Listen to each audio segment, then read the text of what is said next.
Salut tout le monde, c'est Nelson à l'antenne pour Micro-Télébre. Aujourd'hui, nous parlerons de Jim Jones de Cam'ron.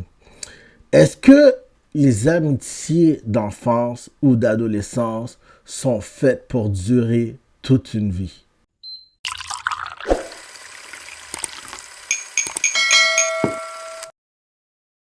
Eh oui, pour ceux qui ne savent pas, je vous annonce que Jim Jones a encore attaqué Cam'ron. Ah, combien de fois? Je pense qu'il l'insulte au moins, genre, environ, en moyenne, à chaque 3 mois ou 3-4 mois, il envoie une flèche à Cam'ron. Jim Jones encore. Tout a commencé parce que Jim Jones était cette fois-ci. Qu'est-ce qui a déclenché le truc? C'est que Jim Jones était dans une entrevue. Durant l'entrevue, l'intervieweur lui pose une question concernant ou de quel côté de Harlem, comment lui et Cam'ron se sont rencontrés à Harlem. Puis lui, Jim Jones lui répond que lui vient de Harlem de l'Ouest et puis que lui, Cam'ron, vient de Harlem de l'Est de Harlem et que Cam'ron avait toujours peur il y avait un rappeur là, le gars, il est vraiment bon, man. Pour de vrai, genre, j'écoutais une couple de ses tracks, mais c'est un rappeur qui donnait beaucoup de punchline. Pour les nouveaux qui m'écoutent ou pour les gens qui connaissent, qui sont assez nouveaux dans le rap, si vous connaissez, vous avez jamais entendu parler de Big L. Big L, c'est un punchliner, genre. Ah oui, c'était un punchliner. Bref, c'est une petite parenthèse. Puis, dans l'interview, Jim Jones déclare que Cam'ron avait vraiment peur de l'entourage de Big L. Et que lui disait aussi, il racontait un peu de ce qui se passait à Paid in Full. Paid in Full, c'est un film qui a été produit par Damon Dash, où Cam'ron joue le rôle de Rich Porter, qui est Mitch.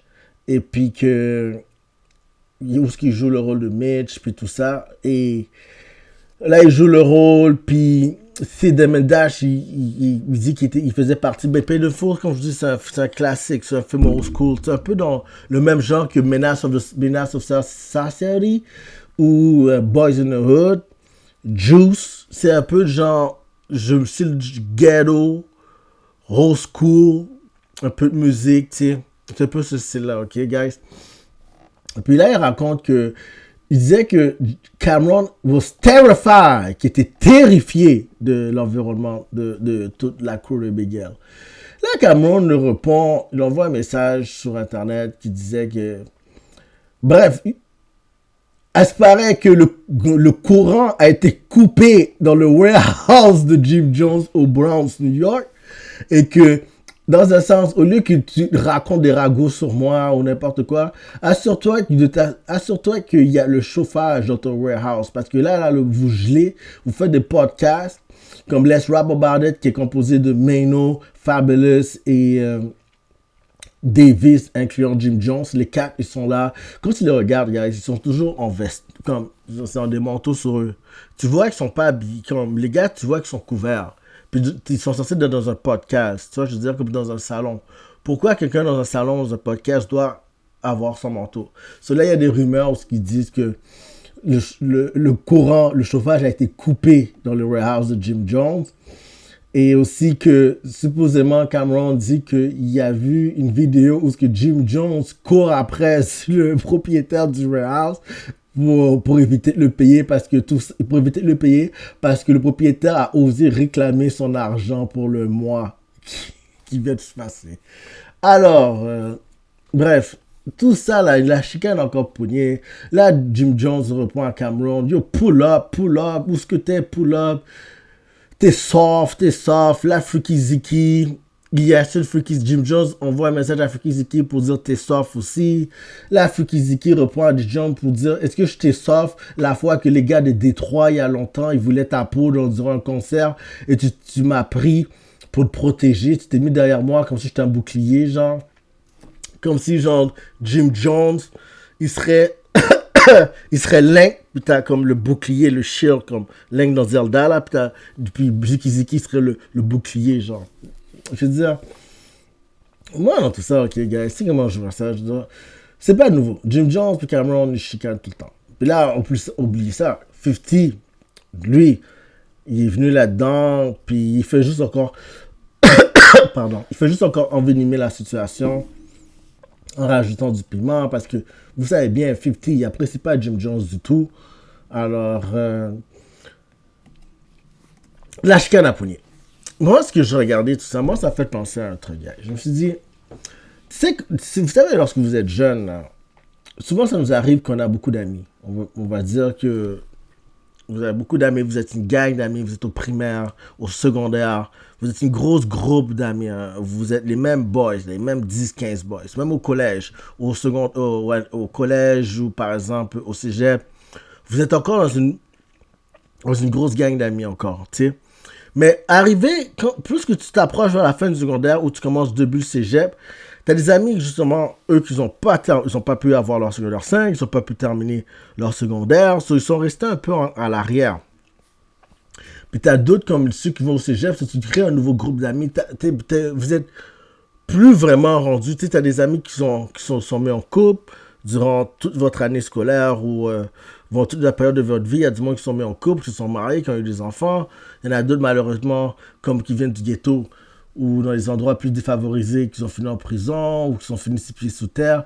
Bref, ce que je suis en train de dire en résumé, c'est que souvent quand tu grandis dans l'âge, ton cercle, ta vie, la vie t'apprend à faire confiance à un cercle plus restreint. Tu commences à avoir moins de monde autour de toi, souvent, la plupart du temps. Tu es plus sélectif avec le monde avec qui tu veux être. Les anciens amis que tu avais avant, des fois, ils ont changé. Vous êtes plus sur la même longueur d'onde. Toi, tu as maturé, ou c'est eux autres qui ont maturé. Toi, tu as changé, ou eux autres ont changé, ou un de vous deux n'a pas changé, mais vous concordez plus comme avant. Surtout quand tu es au secondaire, il n'y a pas le stress du travail, le stress de fonder une famille. Tout ce que tu avais comme stress au secondaire, qui n'était même pas vraiment un stress, c'est juste ramène des bonnes notes, fais plaisir à tes parents. Il y a un couple d'entre nous qui travaillait un peu, ou au cégep aussi. Après les cours, tu vas travailler un peu aussi au cégep. À l'université aussi, quand je parle de cégep, collège, université, je parle un peu les mêmes affaires, tu sais. Souvent, après, tu as des responsabilités, que ce soit pour... Il y en a d'autres qui trouvent des logements, ou ceux qui ont moins de responsabilités, qui sont encore chez leurs parents, ou il y en a même qui vont s'acquérir une auto. Tout le truc montre responsabilité, tout ça qui prend sur le temps que normalement vous auriez passé ensemble en groupe ou en gang. Puis ce que j'ai remarqué avec tout ça, c'est que là, le temps se sépare, mais ces deux-là, ils bivent et ils se chicanent. J'ai l'impression, même si le temps se sépare ou vous vous séparez du au temps, tu sais, G. Cameron fait son podcast avec Mace, tu les vois régulièrement ensemble avec Mace et Stat Baby. Lui, Jim Jones, il fait son podcast Let's Rap About It avec Fabulous, Davis et Mano. Moi, ce que j'en déduis, c'est que pourquoi biffer autant? Surtout que vous êtes des rappeurs. Tu sais, je sais que on s'entend. Tu sais, vous êtes des rappeurs, guys. Vous avez rappé. Ok, c'est bon. Vous avez pris une autre. Tu sais, il y a Chican, Diplomate, Dipset. Il y a eu plein d'histoires. Mais si on voit que Cameron n'était plus vraiment avec Jewels et Jim pendant un bout, tu sais. Moi, je me dis, à quel point, ok, vous biffez, vous chicanez, vous biffez, puis après que ça va aux insultes. Je me dis, si vous entendez plus, vous êtes plus à la même longueur d'onde, la meilleure chose à faire, c'est vous ignorer. Personnellement, je crois que c'est vous ignorer. Je veux dire, est-ce que quelqu'un a vraiment copulé la femme de l'autre? Est-ce que quelqu'un a volé? Est-ce que quelqu'un a fait quelque chose de grave? Est-ce que quelqu'un je sais pas moi, a smack la mère de l'un de l'autre? Qu'est-ce qui est aussi grave pour eux pour qu'ils se chicanent? C'est vraiment immature. Puis j'ai remarqué beaucoup de ces artistes-là dans les débuts des années 2000, là. Tu sais, c'est normal. Au début des années 2000, ils étaient tous ensemble. Même G-Unit, là. 50, on parle de 50. Ils étaient tous avec le Young Buck, le Banks, puis tout ça. Maintenant, il est juste avec Tony Yayo, là. Puis là, il y a un Commodore qui s'est ajouté. Mais là, il parle même plus. 50 s'est pogné avec Buck. Là, tu vois comment ça s'appelle. L'autre Banks parle même plus à 50. Puis il y a quoi d'autre aussi, genre, même pour Jay-Z. Jay-Z parle même plus à Dame Dash. Tu sais, Jay-Z, il parle même plus à Dame Dash, il parle même plus à Benny Shigo. Tu sais, c'est à qui parle seulement, Jay? On voit un peu Memphis Bleek qui dit, oui, moi j'ai parlé à Jay, c'est le Big Homie. Tu sais, les gars sont sous-sous, sont têteux, comme Memphis Bleek, là, il dit c'est loyauté. Moi, j'appelle pas ça loyauté. On dit tu peux être loyal, mais tu peux être aussi têteux, puis C'est, je veux dire, Memphis Bleak têteux, Tony Ayo têteux. C'est comme ces gars-là, dès que tu vois les interviews, c'est Memphis Bleak, c'est Jay-Z, Hove, Jay-Z. Puis Tony Ayo, c'est Fifth. Shout out to Fifth. Ça vient redondant à la fin, tu sais. Puis il y a quoi d'autre? Tu sais, je veux dire, ça fait partie d'un processus de la vie, man. Tu apprends à connaître du monde, vous vous entendez plus, puis après vous séparez, tu sais. Je veux dire, c'est normal, mais je trouve que les gars, des fois, ils restent accrochés dans leur nostalgie, ils veulent pas passer à autre chose. Surtout pour Jim. Puis Jim, là, tu sais, il y a des rumeurs qui disent que sa maison est à foreclosure. Ça, c'est que des rumeurs. Il y a des trucs qui payent pas. Ou là, 50 a sorti une audio où il parle au propriétaire du warehouse qui disait que finalement, Jim Jones a finalement pu le payer l'argent qu'il manquait.